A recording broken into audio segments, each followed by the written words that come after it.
Well, hello, and thank you for joining. My name is Lisa Apolinski. I am a content coach and creator, founder of Three Dog Right, and I have been dubbed by Forbes as America's digital content futurist. And speaking of the future, we're going to be talking about personal branding and introducing my upcoming book. And this is actually a galley hard copy. So it says not for resale. So it's about to come out. The greatest personal brand story ever known. The conversation we're going to have today is based on this book that's coming out in a few weeks. It is the story of the personal brand of Jesus. Oh. Now, you might think, why Jesus? That seems weird. I'm not looking at it from a religious standpoint. And I know there are a lot of books that talk about, sell like Jesus or run your business like Jesus. And those are great. This is looking at the personal branding of Jesus strictly from a marketing and business development standpoint. Whether or not you are Christian, whether or not you are religious, none of that matters. What is important is, number one, when I say the name Jesus, you know who he is. And number two, you know what he stands for, what he's known for. That's it. Those are the two most important things. And he's been around, or that brand has been around for over 2,000 years. So, how did the personal brand of Jesus start and develop? And what foundational elements can we as business owners take today to have that brand legacy? If you think of a year from now, 5 years from now, 10 years from now, 20 years from now, and people are talking about you and your brand, is that something that you would want to invest in? And is that something that your business would see profitable growth from if people knew who you are, knew who you serve, and knew why it was important to be part of your community? And that's what we're going to be talking about today. So, speaking of community, let's start there. When we think about personal branding, and actually, I'm going to roll it back for a second. Why is personal branding so important? And what is personal branding?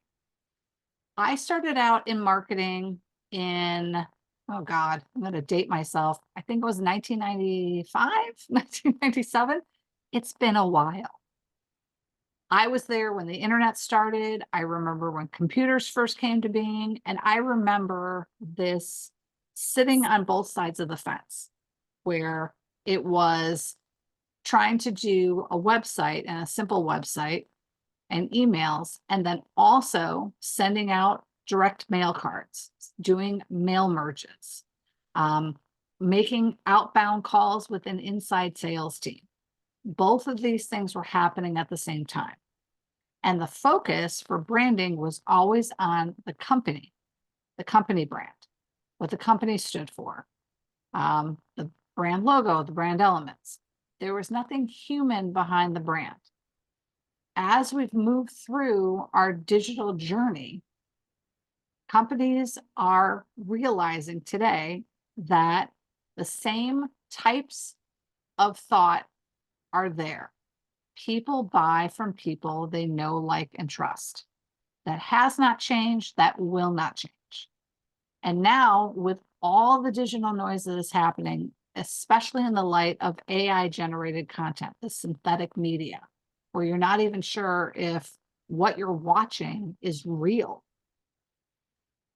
how we show up in a personal, branded way is becoming more important. And being able to leverage our own origin story, our own personal branding, and being able to show up for our community and attract those right fit clients is becoming more important than ever. The other reason that I am a firm believer in personal branding is this SEO conundrum. So there are two arguments, and I live in the world of multiple right answers. So each argument is valid, in my opinion. It just depends on what direction you want to go. There is an argument of focusing on SEO in content. buying those keywords, creating that content that is SEO favorable, and putting money into Google ads and purchasing keywords in order to come up on the search engine results. That's great. If you search for digital marketer, if you search for personal branding marketer, if you search for content creator, I will not come up on page 1. I will not come up on page 2. I won't come up for hundreds of pages because that area, that category, that field is so inundated with other people fighting for keywords. Instead, what I chose to do, and what other well-known personal branding experts, such as Mark Schaefer, have done, and I'm a huge believer in Mark Schaefer, is we've stepped outside of that noise and we've focused on our own name. Lisa Apolinski, Mark Schaefer, so that if you search for the name of the person, which will always be me, you will see everything that relates only to me. I don't have to fight against keywords. I don't have to worry about someone coming in and outbidding me for my name. I don't go into that realm and try to put money towards that. To me, it's a losing battle. It is feeding a beast over and over again that will never be satisfied. Once you take your foot off the gas in terms of SEO, especially if you're purchasing Google ads and trying to get up on the search engine results, you are in a losing streak. It's just like driving a car. If you stop putting your foot on the gas, what does the car do? It slows down. And now you have to regain all of that momentum. I personally don't like to be held prisoner by any one channel or any one marketing action. I like to be able to pick and choose. And to have to feed an SEO beast over and over again to keep my search engine results high is not a contract I want to get into. I don't have the money for it. I don't have the time for it. And the rules constantly change. Google constantly is changing their algorithm. So stuff that worked 2 years ago no longer works today. And now you're having to refigure it.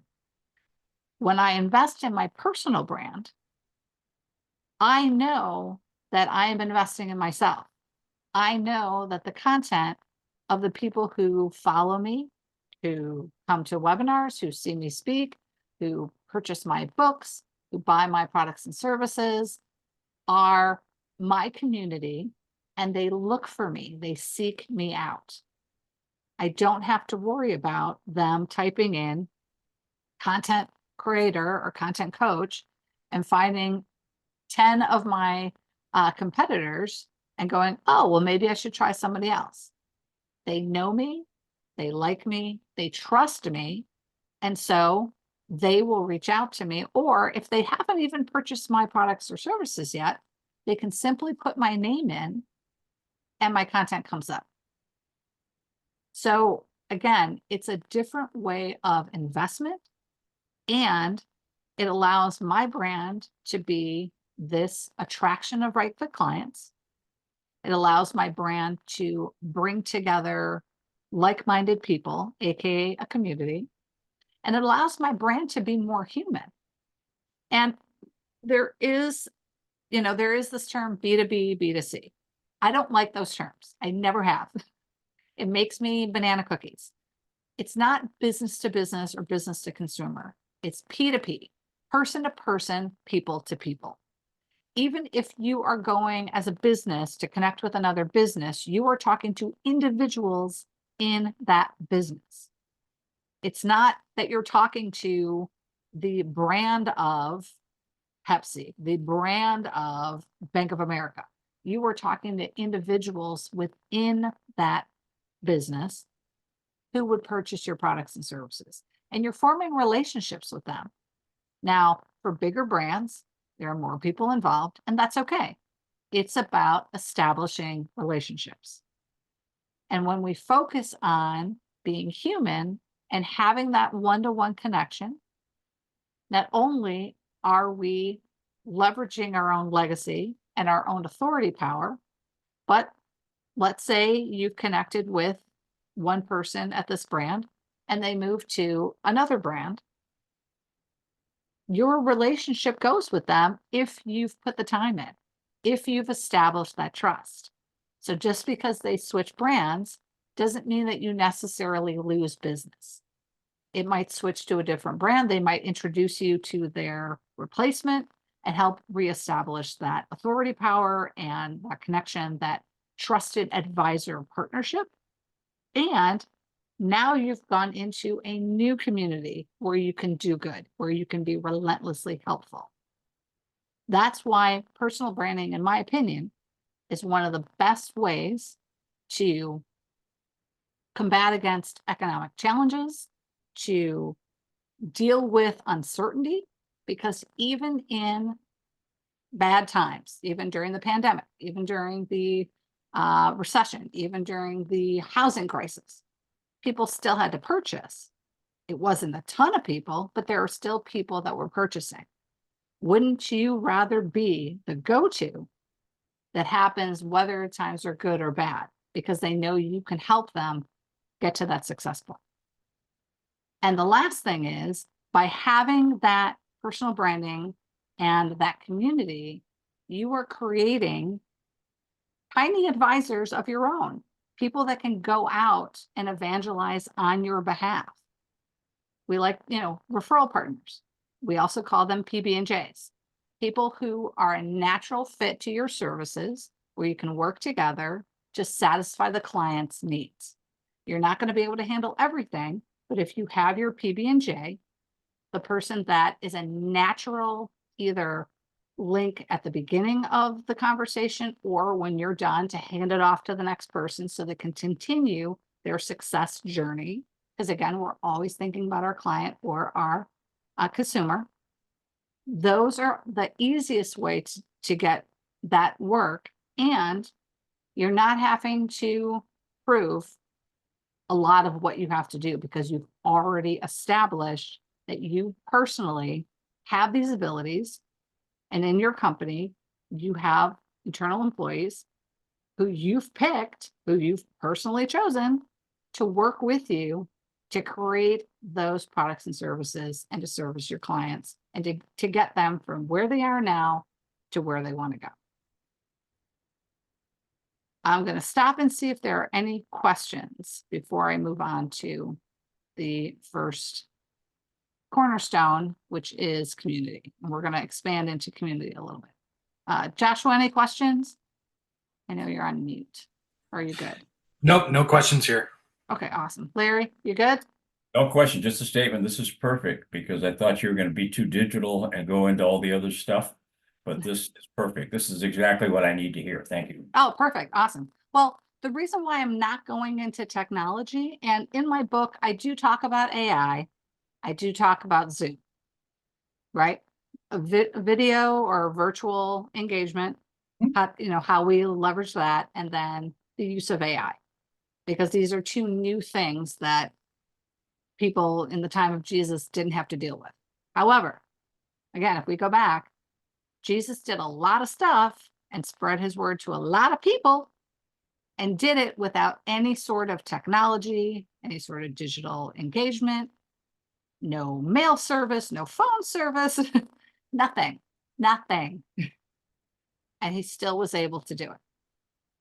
So if that can happen, what can we do with the technological advancements we have, but still having these fundamental elements, these tenets that will help us establish this foundation where you could put stuff on it, whether it's a house, a garage, a car, a boat, a building, a skyscraper, whatever you envision your company growth to be. But we have to have this solid level foundation to be able to support whatever it is we're trying to build. Okay, so let's talk about community. Again, I constantly go back to, the traditional marketing and how things used to be and how they've evolved, because there are still elements that we can use, but we're having to flip the script, flip our direction, pivot in a different way to see things in a different light, especially with everything that goes on today. Community used to be around the company, AKA brand loyalty, which technically they're still brand loyalty programs. I am a Hilton owner, so I have a Hilton brand loyalty. I have American Airlines, I have Southwest, whatever your brand loyalty is. That's one thing. But the reason why I do it is because it is transactional. I'm going to be very honest. I spend money and I get rewards, right? I get free stays. I get faster check-in. I get free trips. I get free items when I come in. I get better parking. Hilton has the Diamond membership parking. So if another company showed up and said, I can give you all that stuff and more, what do you think will happen? I will go, huh, you're giving me more stuff again, because I'm looking at it from a transactional viewpoint, which again, no right or wrong, good or bad, no morality. It's just that with brand loyalty, I look at it as a transaction. If I'm spending a lot of money with you, I'd like to get some stuff in return. I'd like to be able to get, better parking, snacks when I come in, food and beverage, credit, free room upgrade, whatever it is. And I'm sure if you think about when the brands that you have these loyalty packages with, where you have your little card and your, the things that you get, free coupons, right? If you're a Ralph's or Fry's member, you get coupons in the mail. Again, this is transactional. It's not based on a human connection.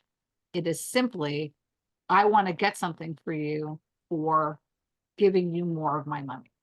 But that means that someone else can come along and say, I can give that to you and more. And I don't know about you, but I would flip. That's just the way it is. When I talk about community today, I'm talking about the consumer in the center, and how the consumer views the brand and the interaction, and how the consumer can connect with people within the brand and each other for a like-minded purpose. So if you think about the brand Patagonia, and this is a great example, everyone in that community is connected to the founder, whose name is totally escaping me right now, but I can actually picture him in my mind, which is amazing. And they are a community that work together. So they are loyal to the founder and his brand vision for Patagonia. It's not that they can't buy hiking and outdoor and this type of athletic wear anywhere else. It's that they understand that brand purpose. And so that is where the loyalty lies to the founder of the brand. Another example, and the person who actually did my forward, Wing Lam. Wing is one of the co-founders with his two brothers of Wahoo's Fish Taco. And Larry, I'm sure you're familiar with Wahoo's Fish Yes, Taco. I met him once. He's quite a guy. Oh, he's awesome. He is an amazing individual. Yes. Amazing. Plus the food. And his food is fantastic. Absolutely. So Wing has a personal brand presence. Yes. And he talked about this when I had a conversation with him. He was talking about how, he gets calls from people about catering or doing events, or, where they're buying thousands, tens of thousands of dollars worth of food. But they talk to him personally because he's the brand. And they know that if they talk to him, that the food's going to be good. It's, and they're part of a greater community. And he talked, in his forward, he talked about this, that when he first started thinking about how they were going to create a community, they brought together like-minded individuals, surfers, people who do stuff outdoors, this type of athlete who wants to eat fresher, but still wants something on the go.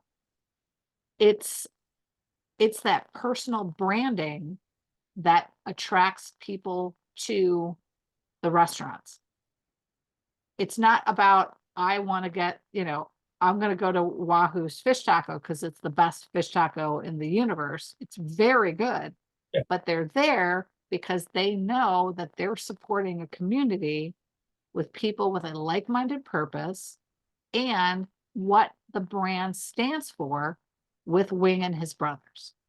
And they look at it from that perspective, which has allowed him not only to grow to, I think he's got like 60 something locations in the US and Japan.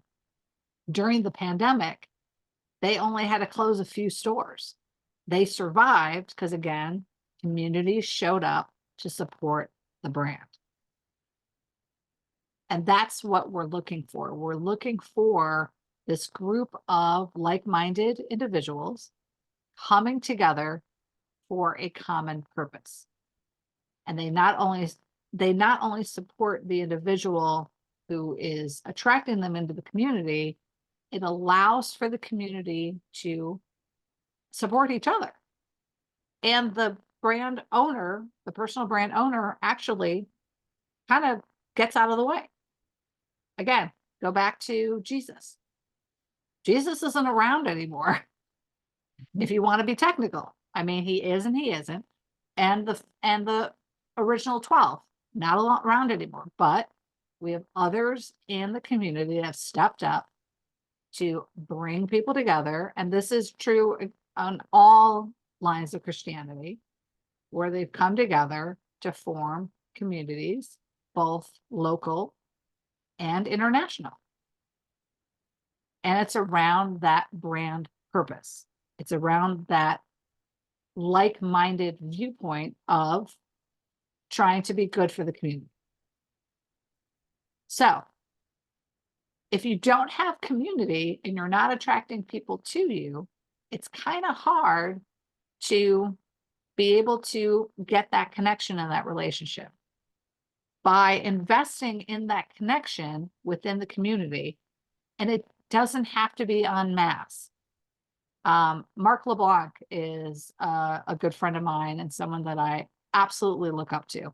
And he always says this in any talk that you hear him talk about: one a day, one a day, one a day, like taking a vitamin. Make one connection today, one outreach, just one. Prior client, new client, someone you met at a conference, someone who commented on a post of yours, someone who left a review on your book, whatever it is, make one connection. If you do that every single day, you will see your community grow by leaps and bounds, because that one connection will lead to several other connections.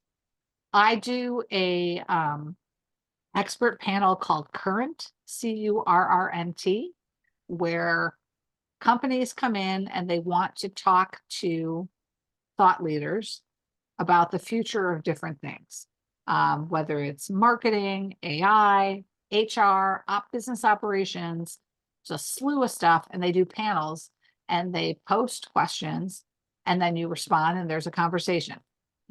I met an individual on there a couple of months ago, Ben Baker. Fantastic guy. So glad I was on the panel with him. Amazing individual. He has introduced me to no less than 6 podcasters that will be covering the launch of my new book.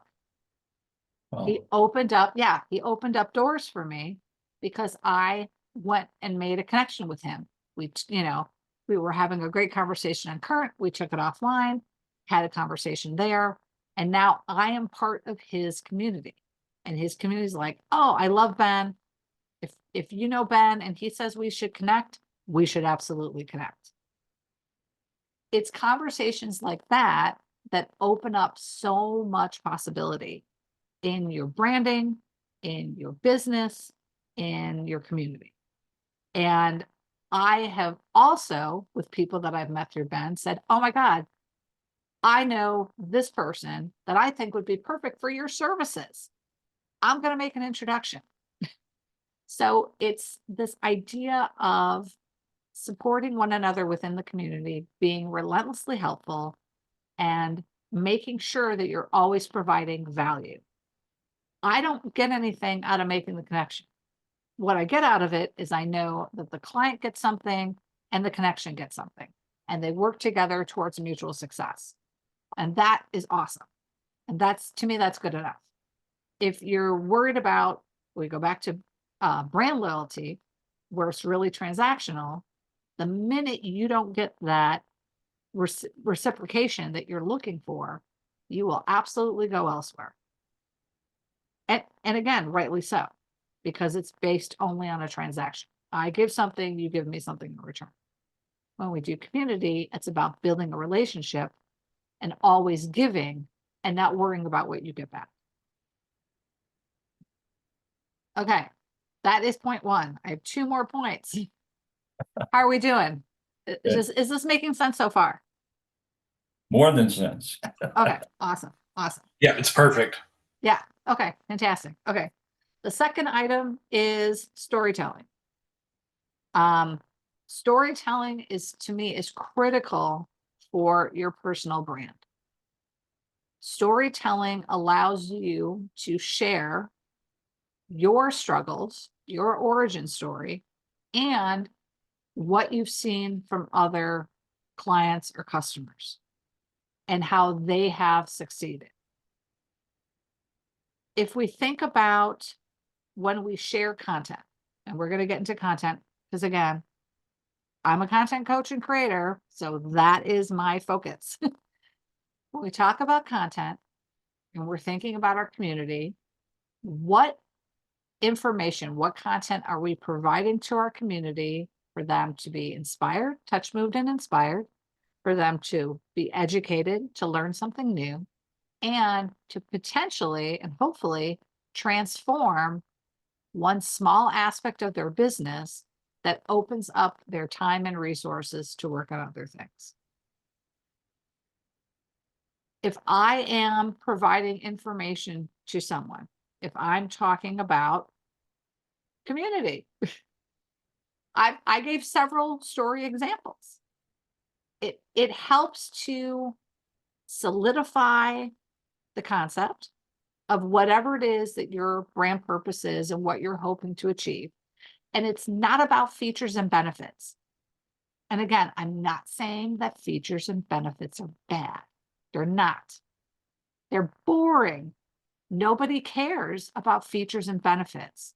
What they care about is, can you get me to that future state of success? And how you're going to get there, I mean, we can talk about that a little bit, but I need to trust that somehow if I hand over my hard-earned cash, if I spend the time working with you, that success point at the end happens. When I share stories in my content, I illustrate other clients who have had the same issue and how they were able to get to that success point. I certainly could talk about my features and benefits, that, you know, that I provide coaching, that I can create content, that we can work together to learn how to do stuff. And this is my formula for doing that. And this is how the program works. That's great. When I do that, I'm getting stuck in the weeds of the details of the engagement. And when I'm first talking to a client or a prospect, when I'm first bringing people into the community, I want them to see me as an authority power. I want them to see me as someone they can trust to get them to that future state of success. When I'm doing content, if it's selly and all I'm doing is selling, and this happened to me as well earlier this week, I had a conversation with someone who was inviting me into the community. Sounded great. Talking about possibly being on a podcast sounded great. And then for the last 40 minutes of the talk, it was just sell, sell, sell, sell, sell. And it was so uncomfortable because I didn't know him. I didn't trust him. And I wasn't sure whether or not I wanted to be part of the community. And he just kept pushing this, subscription and this monthly charge you know, and there was no established relationship yet. And it really just put me off. It could have been something that I would have been interested in if he had said, I'd like to bring you into the community and we have this free webinar or free stuff, and I'll send you information and see if that has value and see if this is the direction you want to go in. But it was very, you must do this and this is how you're going to make clients. And you don't know anything about me. You don't know anything about my services. You don't know what I've already done. So how can you be so sure that if I sign up for your program, I will hit that success point? You've kind of skipped a step. It's kind of like going on a first date and the girl starts talking about the wedding dress she wants to buy when you guys get married. Yuck. Nobody wants that. It's very premature and super uncomfortable. And the date is over before it began. There could have been a potential for a connection, but the connection was never realized because one party went right in to the sale and what they were going to get out of it, that they were going to get money, because that was really what was important to them, not solving my problem, not even hearing what my problem could be, but just, I know that you should have this. And if there was storytelling involved in that content, in that conversation, and there was no storytelling in the conversation, it was just features and benefits sell, features and benefits sell, that would help at least to back up the conversation from this selling standpoint. When you share a story, it's much harder to sit there and just try to sell. When you shift into storyteller mode, you're focused on the details of the story, not the details of your products and services. It helps shift your mindset into bringing in a parable that helps the audience, helps the reader focus on your products and services in a different way. And it's a soft introduction of what you can do because you're talking about someone else's success. It's not about you. It's about the prospect and the client and what they get out of it. It really helps you shift that mindset. The other thing that I think is important about storytelling is when you do storytelling, you're helping to inspire your reader, your audience, your whoever it is, to see themselves in the story working with you. There is a relevancy and a relatability that helps to hone that relationship. It helps to instill some of that trust. Because if they can envision themselves in the story working with you, the trust factor and your authority power inevitably goes up. It's a natural factor when you start to envision yourself with the person working together. You naturally start to build that trust. And the last thing is when we use storytelling in our content and we are sharing successes of other people, think about if I listed a bunch of features and benefits to you, or if I shared a story about a success of someone. Features and benefits are going to bounce off you like Teflon, right? Like they're just going to disappear. When you talk about storytelling, then you start to actually hold on to details and information. And if I do my storytelling properly, if I'm sharing different stories of different success points and what they got out of the relationship, whatever is critical for your situation is what you will retain. So if I provide 2 or 3 stories that illustrate that success point, I don't have to guess what's important to you. You will automatically internalize details that support what your success point is. And if I'm really smart, I will ask you what resonated with you in that story. And you'll get feedback. I'll get the feedback, and then I'll go, oh, so it sounds like your biggest concerns are boop, ba-doop, ba-doop. And the person now is heard. And we know that if we hear, we are heard, again, that establishes that relationship and that trust. So, bringing storytelling into your conversation is much stronger, and it makes it relevant and relatable. And I actually had this conversation just a couple of days ago, I think. We were talking about the book, and the individual I was talking to said, well, I know the whole 2 loaves of bread and 5 loaves of fish story. That's awesome. Actually knew that story and knew the number. Good job. Maybe it was 7. I can't remember. But he knew the loaves of fish and the bread story. And then I talked to him about my experience and the area where this happened in Jerusalem, outside of Jerusalem, because it is an actual field. It's a big field. There's a mountain or a big hill, and then there's a massive field outside of Jerusalem. And I talked about how one of the priests that I had as I was growing up talked about that story, but looked at it from a different standpoint. And the humanity that was actually present in the story that people at that time would have recognized because of its relatability and relevance to them. That during the time of Jesus, people would hide food in their clothes.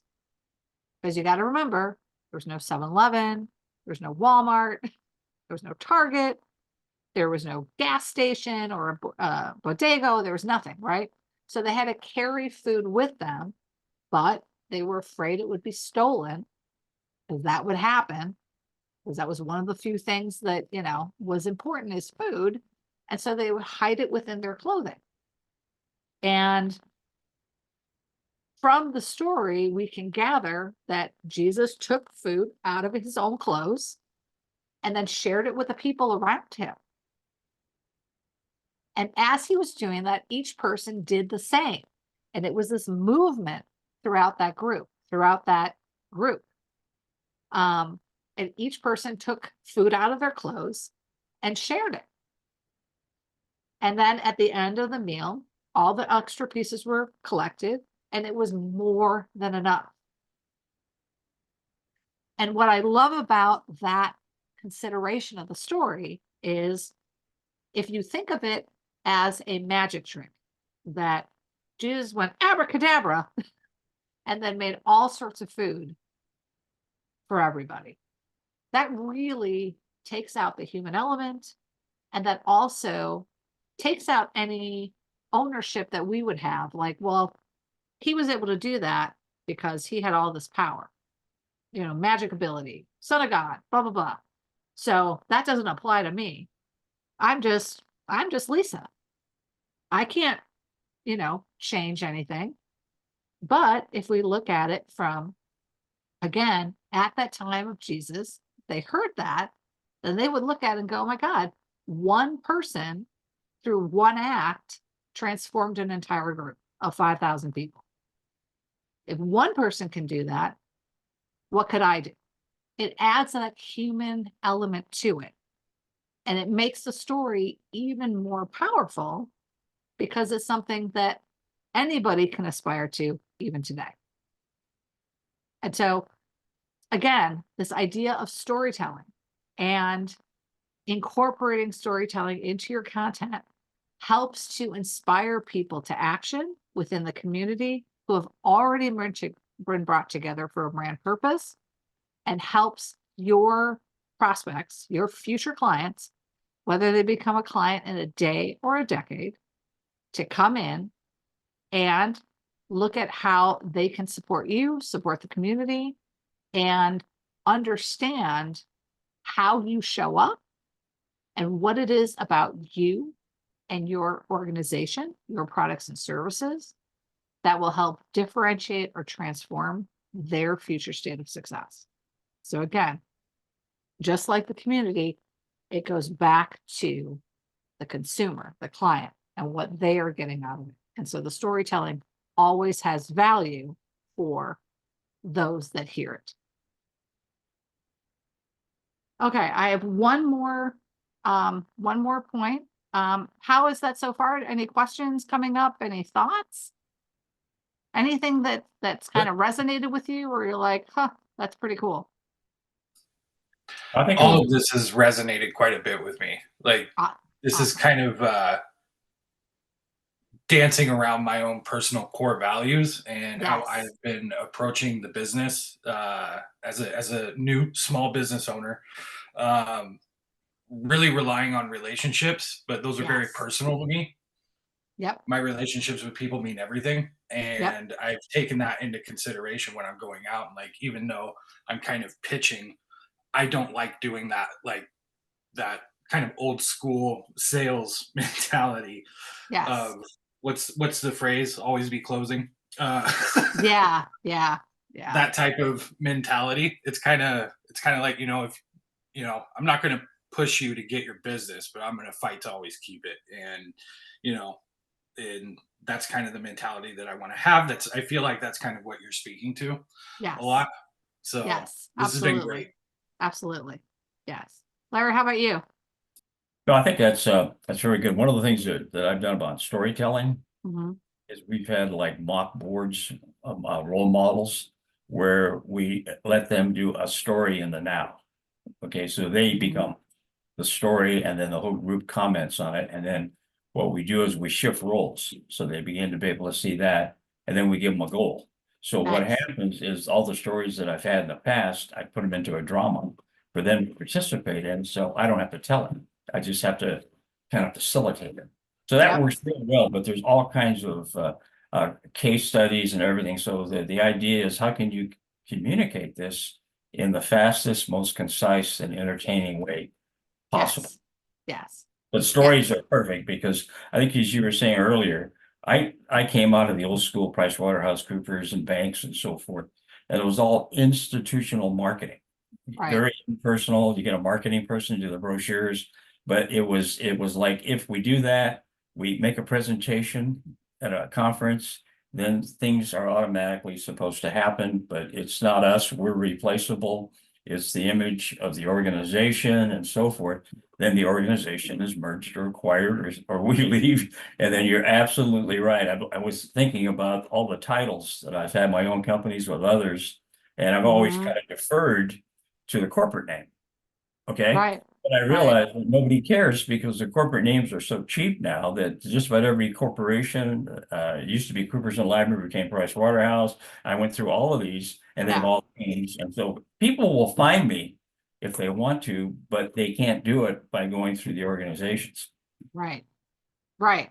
But they Mhm. can find you with you because your But they name gotta happens work to. at it because I Yeah. haven't promoted my name as a brand, because it's almost like considering yourself kind of a little too egotistical to do that, put yourself in front of the institutional marketing that they're spending all the money on, for you to come out as a real personality rather than a partner or a director that has a role to play, which will which will be replaced in 2 years when the next guy comes in, or gal, and performs that role. But it doesn't help you at all.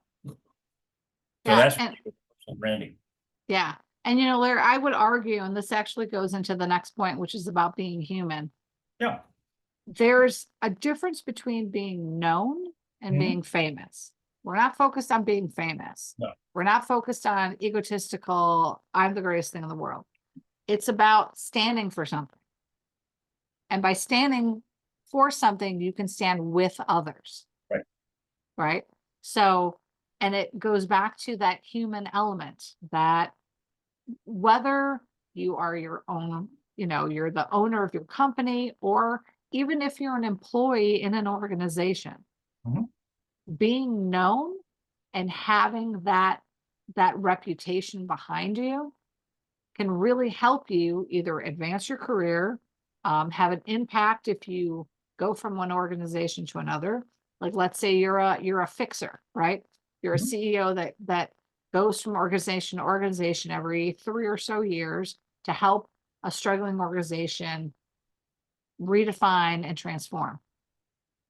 If it was someone horrible, then that person would have very little success within the new organization because the employees would go, that person's horrible.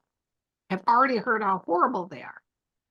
I don't want to pounce or jump on the down with Elon Musk bandwagon, but Elon Musk had a great personal reputation. His personal branding was fantastic. It's what helped Tesla gain so much market share. He was very good at it. And then something happened. And when he went to take over Twitter, people didn't like his personal brand. And when he took over Twitter, if you remember, things kind of went downhill, and they're still kind of going downhill. Tesla just announced that they are laying off 2,800 people. I believe it was like 2,000, 2,800 people, because their sales went down. Now, I'm not saying it's a direct correlation between the personal brand of Elon Musk and what's happened with Tesla, but I do think it is a contributing factor that some people are like, well, Tesla as a brand looks great, but I don't like the person behind the brand. I don't like Elon Musk, and I don't want to give him my money. And so I'm going to look at alternatives, and the competitors are jumping in on that. And think about even in larger organizations. Jake from State Farm, he's a made up character. Flo from Progressive, the Yeah. chick that sells the Toyota cars. These are made up people that they put as the personal branding, the face of the organization. It's interesting. They've made up characters with backstories so that you feel that their brand is human. It's an interesting direction. Geico, Jack in the Box. The Jack in the Box clown Mhm. is technically a personal brand for the Jack in the Box chain. And It is. when you see the commercials, he talks in first person. I'm bringing back blah, blah, blah, as if he's a real thing, as a real entity, and has authority, a power in the Jack in the Box organization. It's hilarious to watch this. What I tell small businesses, especially, you have an actual human that is behind your brand. You are eons, light years in front of these other organizations who are trying to create personas and and and fake ones. Limu, Emu, and Doug. It's an emu. I I mean, it's funny to see these organizations try to come up with catchy, kitschy things to stand out. And yet, because they don't have the investment in some of the real personal branding, which could be frontline workers, it doesn't have to be executives that are on stage. It could be really awesome frontline workers who bring in those micro communities, who establish the micro communities that build into something bigger. So having those human elements and having that humanity in the brand is clearly the direction that everyone is going. Especially, and I gotta say this, especially in the face of AI. I was watching a video yesterday. It was Will Smith and Chris Rock talking together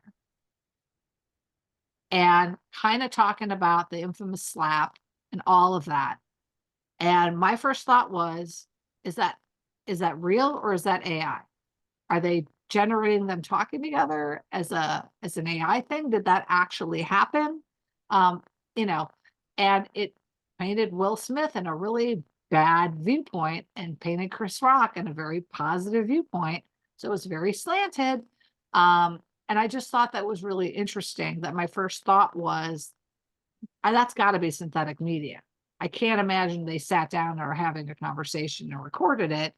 And Will Smith, who his whole personal brand was this, you know, fun-loving, a little misguided, but good heart, guy next door, hero, and that he would show up in this video as kind of a jerk. And I was like, I gotta believe that that's synthetic. So in the view of that, and again, think about that, what I just said for a second. Will Smith has his own personal brand of, again, little misguided, but generally a good heart guy next door. Let's say that video was real and he was actually saying that and being kind of nasty in the video and a little and just a little aggressive. And it's against his personal brand. I'm already dismissing it as, well, that can't be right. Because this is the personal brand that most of us are accustomed to. So that's either synthetic, or that was a one-off, or that was edited in such a way to make him look bad. He's controlling the narration of his own personal brand, even in the face of AI, because he took the time over the last, God, how long has he been acting? 30 years, 35 years? To establish his personal brand in a certain way, which means that things like AI, while not impenetrable, it will certainly ward off some of this synthetic media that could be positioned to knock armor into his personal brand because of the work he's already done. Now, I've said this before, digital marketing, personal branding, it's like a climb with no summit. Wherever you are, you still have 100% to go. Don't feel like, well, I haven't invested, so drat, I'm out of luck. No. There's always tomorrow. There's always tomorrow. You can invest today. You can continue to invest tomorrow. And that's what I want people to understand with this book, that it is not a 5-second strategy, is not a sprint. This is a very long ultra marathon, 100 miles or more over several days that you're doing. It's not, I'm going to run for 10 yards or 50 yards. It's, I need to think about the longevity of my business and the longevity of my brand. And again, when I sell my business, because that's what I will eventually do, I will sell the 3-Dog Right business. I still have my personal brand. That doesn't go with that. That is still mine. I can go on with my next business and continue that journey. And my followers will go with me on that journey. And that's what I'm always looking for, that longevity, that personal brand legacy. Any other comments or questions? Because we are getting to the top of the hour. Yeah, I have one, since you are using Jesus as the main character, and you alluded to Elon Musk kind of losing some popularity. Okay. Mhm. One of the things that I found in the clients that I deal with, and I've been dealing over the years with the top 5% of the leaders in boardrooms and acquirers and private equity. And so it's like, that's my market, and that's who I get along with well. Right. I've tried over the years, because I never really sold or marketed that much. I get referrals. Guys say, Yep. hey, he did this, call him. Or the association, they get a call, who can help with the turnaround? They call me, and I'd usually close and win, even though I was competing with the big guys, because they could Right. see consistency, they could see the results. But here's the big issue for me, is that I really like what Elon did, in that, just like Jesus, he stood up for his principles. He did not have to buy Twitter. He did not have to make some of his views made. So I really have a respect for a human being or a God that doesn't give on the truth and what they stand for. So Yep. what I've come to the conclusion for myself is that I don't need to please the other 90% even at the expense of losing business, maybe I need to focus, because 10% or 5% is a big number. If you're talking about all of the top CEOs, you're talking about the others.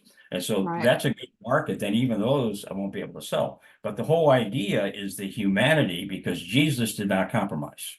His Yes. plan is, and Elon does not compromise. Compromise. So Yep. they do things, and what I've had to contend with is I tried to kind of compromise a little bit by, and particularly with my book, Got on the Boardroom with Christians, Right. is to accommodate, not offend, not take a position. And for example, in the corporate governance area, real quick, I started when I was building a private directors association. We had a lot of new people came in, and so we had a real issue because I'm a performance guy, and a lot of the people were more coming from the woke perspective. Right. So when I said boardroom performance or merit, some of the people said those are code words to keep women out. So what happened was there was a whole mindset of this 50 to 60%. I don't know what the number is. There could be a small percentage that basically did not agree with my message. So I had the opportunity to say, I could have gone along with it. I could have gone along with the quotas for women on boards, and I love to put women on boards and so forth, but I don't like to be forced to do that. Okay. Right. So I think what's very, very important, and maybe I have to pick more carefully the like-minded people, because it's a smaller amount that think like I do, that's where I can be strong and be in integrity and not have to waste a lot of time trying to placate people that are not my market. Right.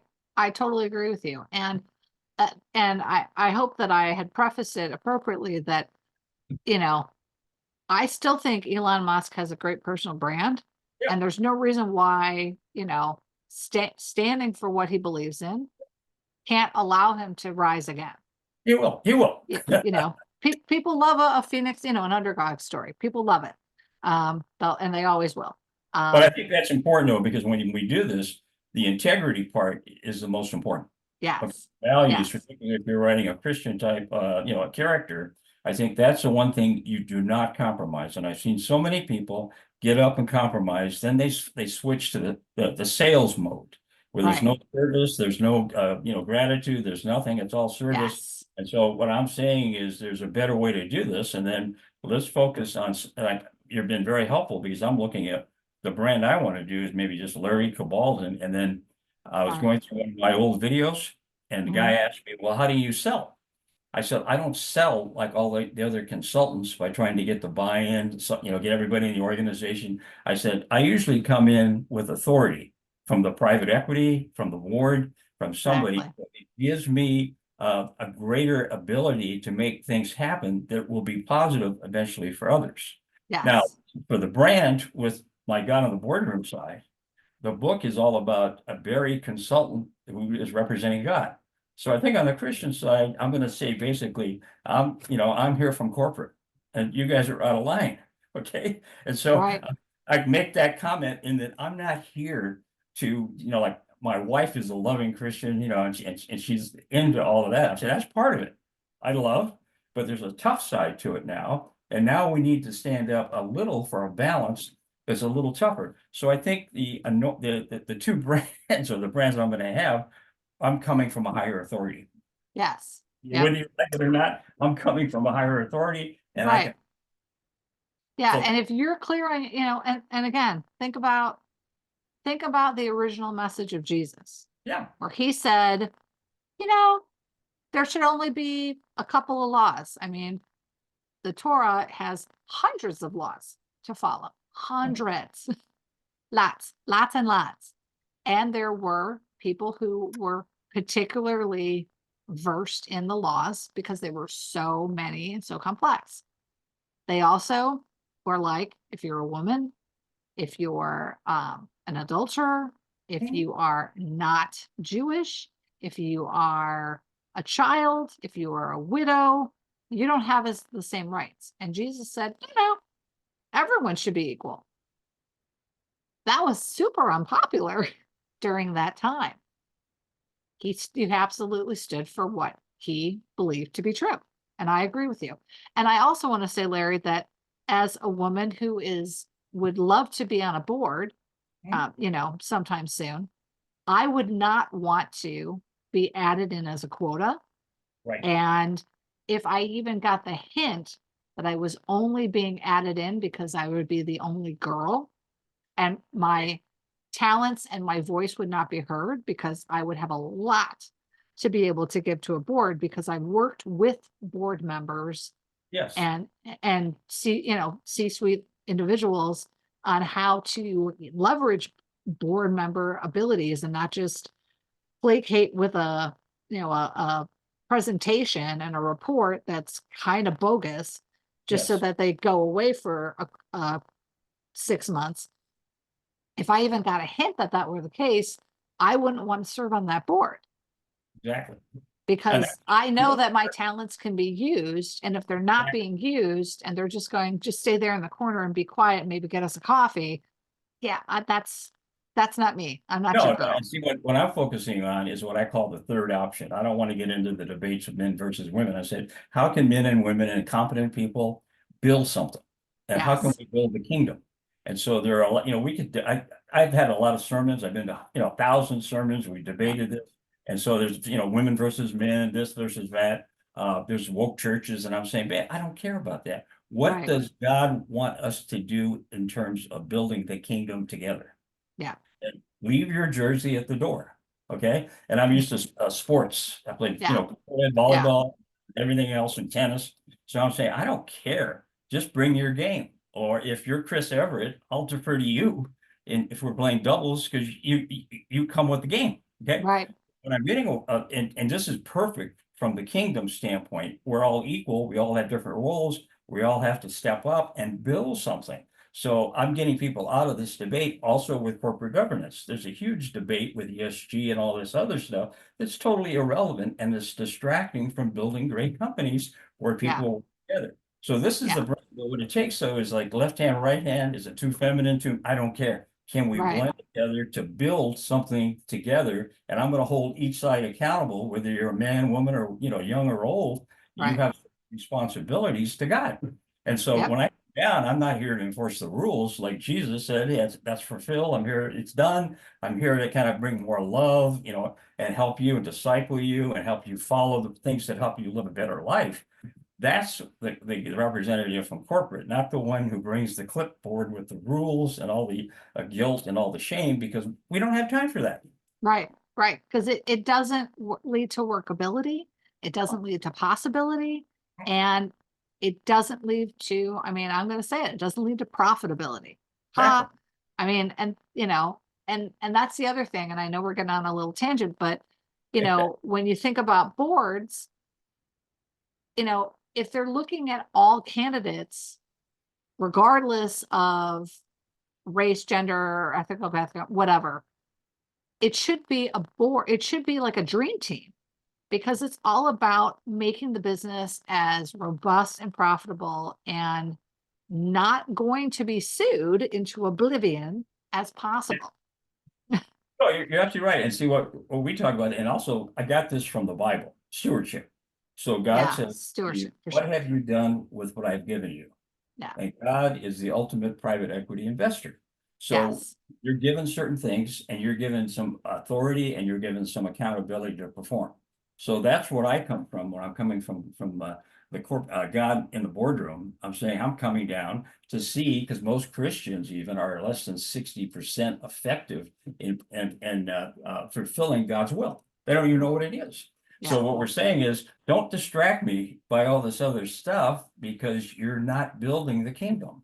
That's really what we're after. And you're not building the board because remember, you're supposed to multiply and prosper. You're supposed to work together. You're supposed to love. You're supposed to do your share. Those are the principles that rise above all this stuff, like Yes. playing a sport game, battle, or whatever it is. We have to come together. We have to have the third option that brings the best of all this stuff and leaves all this other crap behind because it's a waste of time. Then we can really build everything together. Yeah. So Yeah. but I have to learn though, is that I don't have to try to be nice. I just have to be truthful and with a little compassion because these factors are playing back and forth. But what happens, they're not doing anything. They're not Yes. building anything. Yeah. So Yeah, when I go to a boardroom and they're debating all of these issues from climate to diversity to so forth, I say, well, let's get back to your basics. You're supposed to prosper. You're supposed to help your employees, the suppliers. You're supposed to be a good steward. And that's what I want to focus on. So Yeah. you want to go off on these bunny trails. That's that's Satan, if you want to put it in biblical terms, who's causing you to do that. I want you to make your numbers, build it, and do it without cheating, because that's Yeah. part of the rules. That's the Yeah. big rule. Don't cheat. Yeah. And it also then spurs them into action, because if they're, and again, the whole loaves of bread and fish, it's very easy to sit there and go, well, that's not something I can do. And that's magic. And that's whatever, or, diversity. I can't affect that. But what if you did something that actually moved the needle, that you took one action that actually had an impact? And it's the same with the personal brand. What's one action that you can do personally today to move the needle for one other individual? Well, see, you've been very helpful, because the difference, and this isn't going to appeal to the broader group, is I've been sent from corporate and I have authority. Okay, so if you think these are the same issues, that you're concerned about these same issues with our country, our Christianity, and you think that you need, I don't want to call myself a prophet, but somebody who can help us move towards what we should be doing, Right. then be on my team. Okay, Yeah. and then what I say, and Pat knows this, I can sometimes talk aggressively, but she knows I'm loving. But there's Yeah. nothing loving about letting somebody suffer, letting somebody be upset, letting somebody be outcast, and create fights. Let's deal with it and let's move on. And also, some people have to leave that don't think the same way, want to be disruptive. So that's not going to engender a lot of popular, because we're not encouraging just support. I want not a support group. I want a launching pad. That's what God expects. And those are Right. all positive, like courage and let's go for it. Let's work together. Let's take care of things that don't work. Let's take care of people who don't work, and let's focus on the positive. So that's what we're trying to do. So I think this has really helped me. Even if it doesn't work, I'm comfortable with it. Yeah. No, that's awesome. That's fantastic. Joshua, how about you? Any last thoughts before I end the webinar? Any comments, or what resonated with you?